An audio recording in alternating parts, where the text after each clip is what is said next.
যে এই মুহররমে আল্লাহ সুবহানাহু ওয়া তাআলা পৃথিবী সৃষ্টি করেছিলেন। এই মুহররমে বিশুদ্ধ হাদিস দ্বারা প্রমাণিত মুসা আলাইহিস সালাতু ওয়াস সালামকে আল্লাহ তাআলা ফেরাউন থেকে নাজাত দিয়েছিলেন।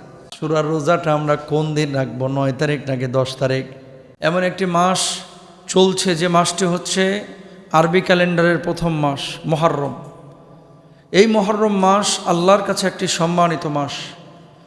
আশহুরুল হুরুম যে 4 মাসের কথা আছে, মুহররম, জিলকদ, জিলহাজ, রজব, এই মাসগুলো হচ্ছে আল্লাহর কাছে অতীব সম্মানিত। মজার বিষয় হচ্ছে এই মাসগুলোতে কাফের বেঈমানরা পর্যন্ত আরবে যুদ্ধ বিগ্রহ করতো না। যারা কাফের এরাও মারামারি করতো না, গ্যাঞ্জাম করতো না।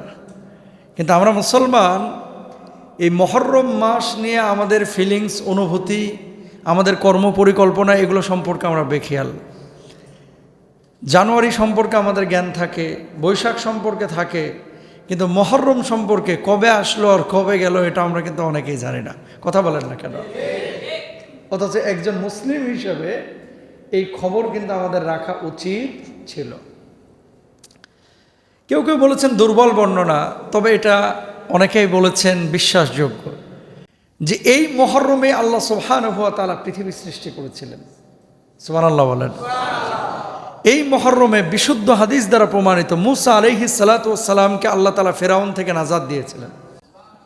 এই মুহররমে পৃথিবীকে আল্লাহ রাব্বুল আলামিন ধ্বংস করবেন। এই মুহররমে হযরতে ইউনুস আলাইহিস সালাতু ওয়াস সালামকে মাছের পেট থেকে মুক্ত করেছিলেন। তো অনেক ঘটনা, কোনো বর্ণনা আছে যে এগুলো দুর্বল, আবার কেউ কেউ বলছেন না এটা বিশ্বাসযোগ্য। আমরা সেদিকে যাব না। আমাদের মূল কথা হচ্ছে সময় যিনি বানান তিনি কে? আমাদের হায়াতটা যিনি দিয়েছেন তিনি কে? আজকে আসার পরেই শুনলাম এই যে আমাদের আলম ভাইয়ের বড় ভাই মরহুম মোবারক ভাই আল্লাহর ডাকে সাড়া দিয়ে চলে গিয়েছেন। নিয়মিত মুসল্লি ছিলেন। দেখেন গত জুমাও হয়তো বা তিনি পড়েছেন এবং একই জায়গায় তিনি বসতেন। তিনি গত জুমাতেও জানতেন না যে আজকে তার মওত হয়ে যাবে, যে আজকের জুমাটাই আমার জীবনের শেষ জুমা। আমি জানি না আজকের পরে কালকের জুমাটা, কালকের নামাজটা আমি পাবো কিনা, আপনিও কিন্তু জানেন না। এই জন্য আসার সিরিয়াল আছে, যাওয়ার কোনো সিরিয়াল নাই। আমার মোবারক ভাইকে আল্লাহ তাআলা মাফ করে জান্নাতে উঁচু মাকাম দান করুন, তার জীবনের গুনাহ খাতাগুলো মাফ করে দেন। যেহেতু নামাজি মানুষ ছিলেন, আল্লাহ সুবহানাহু ওয়া তাআলা নিয়ে গিয়েছেন, নিঃসন্দেহে আমরা আশা করি আল্লাহ তাআলা তাকে জান্নাত দিবেন। সবাই বলেন আমিন। এখন এই যে মুহররম মাস আল্লাহ তাআলা দিলেন, নিশ্চয় আল্লাহর নিকট মাসের সংখ্যা হচ্ছে 12টি, এর মধ্যে 4টি মাস সম্মানিত, যেটা একটু আগে বলেছি। এখন এই মুহররম মাসে কেউ কাজ করি আমরা মন গড়া, কেউ কাজ করি আল্লাহ যেভাবে বলেছেন সেভাবে। এমন কিছু কাজ আছে যেগুলো শরিয়া দ্বারা প্রমাণিত, হাদিস দ্বারা প্রমাণিত। এমন কিছু কাজ আছে যেগুলো হাদিস দ্বারা প্রমাণিত না, আবেগ থেকে আমরা বানিয়ে ফেলেছি। তাহলে দুইটা ক্ষেত্র, কিন্তু একটা হচ্ছে শরিয়া দ্বারা প্রমাণিত, আর একটা হচ্ছে আবেগ দিয়ে প্রমাণিত। আপনি আবেগের বশবর্তী হবেন না শরিয়ার? কোরআনের আয়নায়, হাদিসের আয়নায় আগে নিজেকে দেখব যে এটা কোরআন অনুমোদন করে কিনা, হাদিস অনুমোদন করে কিনা। যদি করে আমল করব, যদি না করে আমল করব না। কথা বলেন ঠিক কিনা? তাহলে এখন কি করতে হবে দেখেন। আল্লাহর নবী বিশ্বনবী সাল্লাল্লাহু আলাইহি ওয়াসাল্লাম মুহররম মাসকে শাহরুল্লাহ বলেছেন, আল্লাহর মাস বলে সম্বোধন করেছেন। তিনি বলেছেন আল্লাহ রাব্বুল আলামিন এই মাসকে সম্মানিত করেছেন। ফালা তাযলিমু ফীহিন্না আনফুসাকুম, এই মাসগুলোর উপরে, এই মাসগুলোর মধ্যে নিজেদের উপরে জুলুম করো না। এই মাসের মধ্যে সুদ, ঘুষ, জিনা, ব্যভিচার, গালমন্দ করা, মানুষকে আঘাত করা, এই সমস্ত কাজগুলো তোমরা করো না। কারণ আইয়ামে জাহিলিয়াতের পরে যে কাফের বেঈমানরা ছিল তারাও কিন্তু এই কাজগুলো করতো না। যদি আপনি করেন আল্লাহ রাব্বুল আলামিন আপনাকে সওয়াব দিবেন না, ফজিলত দিবেন না। নিজের ক্ষতি নিজেই করবেন, নিজের পায়ে নিজেই কোড়াল মারবেন। আর আল্লাহ রাব্বুল আলামিনের এই সম্মানিত মাসগুলোকে যদি আপনি সম্মান দেন, আল্লাহ রাব্বুল আলামিন মুসা আলাইহিস সালাতু ওয়াস সালামকে যেভাবে ফিরআউনের আঘাত থেকে মুক্ত করেছিলেন, নাজাত দিয়েছেন, আমার রব দুনিয়ার সমস্ত পাপ কলুষতা থেকে আল্লাহ রাব্বুল আলামিন আপনারা নাজাত দিবেন, মুক্তি দিবেন। জোরে বলেন সুবহানাল্লাহ। আমাদের মূল টার্গেট কিন্তু মুক্তি। আমাদের মূল টার্গেট কি? মুক্তি, আল্লাহর কাছ থেকে নাজাত। ফাআনা আহাক্কু বিমূসা মিনকুম। খেয়াল করেন, নবীজি সাল্লাল্লাহু আলাইহি ওয়াসাল্লাম যখন মদিনায় আগমন করলেন, হিজরতের পরে আগমন করার পরে আল্লাহর হাবিব বিশ্বনবী সাল্লাল্লাহু আলাইহি ওয়াসাল্লাম দেখলেন ইহুদিরা রোজা রাখছে। আমার নবী জিজ্ঞেস করলেন, কেন তোমরা রোজা রাখছো? ইহুদিরা যখন নাজাল্লাহু ফীহি মূসা ওয়া কওমাহু ওয়া আগরাকা ফিরআউন ওয়া কওমাহু, এই দিন আল্লাহ রাব্বুল আলামিন ফিরআউন থেকে মূসা আলাইহিস সালাতু ওয়াস সালামকে নাজাত দিয়েছিলেন। আমরা সেই মূসাকে ভালোবেসে এই আরাফার দিনে রোজা রাখছি। আমার নবী জবাব দিলেন, ইহুদি হওয়ার পরে মূসা নবীকে ভালোবেসে যদি তারা রোজা রাখতে পারে, আমি নবী আমার বন্ধু মূসার জন্য তার চাইতেও বেশি হকদার রোজা রাখার। জোরে বলেন সুবহানাল্লাহ। কথা বুঝছেন তো কি বলছেন? নবীজি মদিনায় যাওয়ার পরে দেখছেন যে ইহুদিরা রোজা রাখছে। কি গো, রোজা রাখতেছো কেন? আমরা মূসার জন্য, যেহেতু ফিরআউন থেকে নাজাত পেয়েছে, এর জন্য রোজা রাখছি।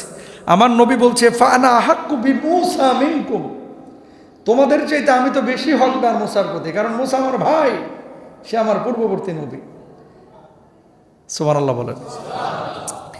এরপর আল্লাহর নবী বিশ্বনবী সাল্লাল্লাহু আলাইহি ওয়াসাল্লাম কি বলছেন?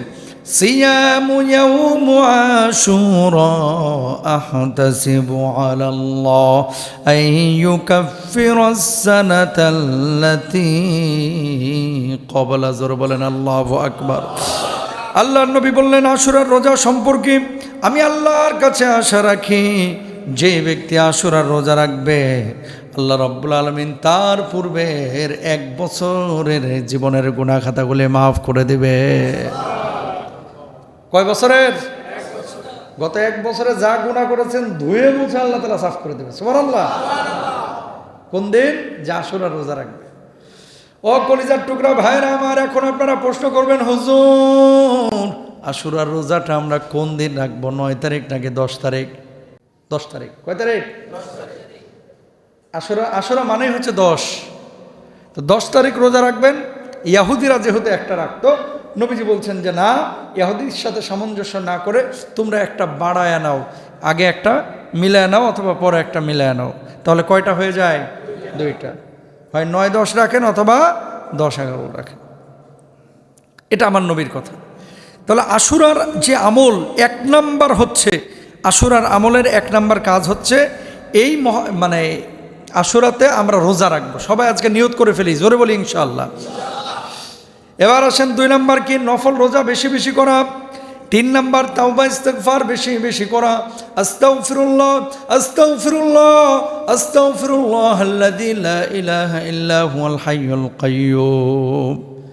যত নবী আম্বিয়া আলাইহিমুস সালাতু ওয়াস সালামদের উম্মতকে আল্লাহ রাব্বুল আলামিন এই মাসে মাফ করেছেন। ইউনুস নবীকে মাছের পেট থেকে আল্লাহ রাব্বুল আলামিন নাজাত দিয়েছেন। মূসা নবীকে আমার আল্লাহ রাব্বুল আলামিন ওই ফিরআউনের দলের সামনে থেকে মুক্ত করেছেন, নাজাত দিয়েছেন। আপনি যখন আল্লাহর কাছে বলবেন, আল্লাহ জীবনে অনেক গুনাহ করেছি মাবুদ, তুমি ছাড়া কেউ নাই যে গুনাহগুলো আমার মাফ করবে। ও আল্লাহ, যদি এখন মাফ না করো, আমার যদি মওত হয়ে যায়, তাহলে আমার জাহান্নামে যাইতে হবে। ও মাবুদ, তুমি আমার মাফ করে দাও, ক্ষমা করে দাও। আল্লাহ, তুমি ছাড়া কোনো মাবুদ নাই, তুমি ছাড়া মালিক নাই, তুমি ছাড়া কোনো খালেক নাই। এইভাবে যখন তওবা ইস্তিগফার করবেন, সাইয়্যিদুল ইস্তিগফার করবেন, আর বারবার আল্লাহর কাছে বলবেন, আমার আল্লাহ রাব্বুল আলামিন আপনার জীবনের গুনাহ খাতাগুলি মাফ করে দিবেন। জোরে বলেন সুবহানাল্লাহ। 3 নাম্বার কাজ কি মনে আছে তো? কি করতে হবে? তওবা ইস্তিগফার বেশি করতে হবে। সবাই বলেন ইনশাআল্লাহ। 4 নাম্বার কি? কোরআন তেলাওয়াত বৃদ্ধি করেন এই মুহররম মাসে। কি করা? কোরআন তেলাওয়াত বৃদ্ধি করা। সবাই মনোযোগ দিই, কোরআন তেলাওয়াতটা বৃদ্ধি করবেন এই মুহররম মাসে। শুধু তেলাওয়াত করে না, একটু বুঝে তেলাওয়াত করার চেষ্টা করবেন ইনশাআল্লাহ বলেন। এরপরে 5 নাম্বার দান সাদাকা করবেন। 6 নাম্বার আত্মসমালোচনা এবং নতুন হিজরি বছরের জন্য কিছু কর্ম পরিকল্পনা করবেন। কর্ম পরিকল্পনা মানে কি? যে 1 বছর যা হওয়ার হয়েছে, সামনের 1 বছর আমার 1 ওয়াক্ত নামাজ আমি ছাড়বো না ইনশাল্লাহ বলেন। সামনের 1 বছর আমি কোনো নফল রোজা ছাড়বো না ইনশাল্লাহ। 1 বছর সুদ ঘুষ জেনা ব্যভিচার যা করেছি, এই আগামী 1 বছর আল্লাহ আপনাকে হাজির নাজির জেনে বলছি, সাক্ষী রেখে বলছি, আমার দ্বারা আর কোনো পাপ আমি সংগঠন করব না। দেখেন আজকে যে মানুষটা মারা যাচ্ছে, সেও কিন্তু আপনার আমার মতোই মনে করছে এখনও অনেক দিন বাঁচব। বোঝেন নাই? আজ বিকালে যে মানুষটা মারা যাবে না, সেও আপনার মতো আমার মতোই ভাবতো যে এখনও অনেক দিন টাইম আছে আমার। এই মোবারক ভাই যে মারা গেছে গত সপ্তাহে, উনিও হয়তো বা গত জুমায় এমনটাই মনে করেছিলেন, এখনও আমার অনেক সময় আছে। কখন ধাপ করে মালাকুল মাউত এসে সব সম্পর্ক ছিন্ন ভিন্ন করে দিবে ভাই আপনিও জানেন না, আমিও। আমার কবরে যাইতে হবে কারে? আমারই। আমার আল্লাহর সামনে দাঁড়াতে হবে কারে? আমাকেই। আমার আমল নামা পেশ করতে হবে কাকে? আমাকে, আমার ছেলেকে না। কিন্তু যেহেতু আমার কবরে আমাকেই যেতে হবে, আমার আমল নামা নিয়ে আমাকেই দাঁড়াতে হবে, আমার আল্লাহর সামনে আমাকে আমার হিসাব নিকাশ দিতে হবে, সুতরাং কারও প্রতি নির্ভরশীল না, আমার আল্লাহর জন্য, আমার কবরের জন্য আমাকেই আমল নিয়ে যাইতে হবে। ঠিক কিনা? সংসদে কি কথা হইল, কোন পলিটিক্যাল লিডার কি কথা বলল, কোন ভাই কি বলল, কোন বোন কি বলল, বউ কি বলল, বাচ্চা কি বলল, এগুলো সব ক্ষণস্থায়ী ধোঁকা। স্থায়ীটা কি? স্থায়ী হচ্ছে একমাত্র আমার আমল। ছেলের জন্য ২৬ বছর হাড় ভাঙা পরিশ্রম করতেছেন, একটা বিশাল বাড়ি করলেন, কত পরিশ্রম আপনার। কেন? যে বাচ্চা কাচ্চা যেন ভালোভাবে থাকে। ও ভাই কলিজার টুকরারা, ঠিকই কিন্তু আপনি কবরে চলে যাবেন এই বিশাল বাড়ি রেখে, কিন্তু আপনার ছেলেটা, আপনার মেয়েটা হয়তো বা বছরের পরে বছর চলে যাবে, একটা অকেশনে নির্দিষ্ট সময় হয়তো বা আপনারা মনে করবে, ৫ ওয়াক্ত নামাজের পরে আপনার কথা মনেও করবে না। কথা বলেন না কেন? আপনি আপনার বাবার কথা কয়বার মনে করতেছেন? আমি আমার বাবার কথা কয়বার মনে করতেছি? এজন্য আমার কাজ আমাকেই করতে হবে।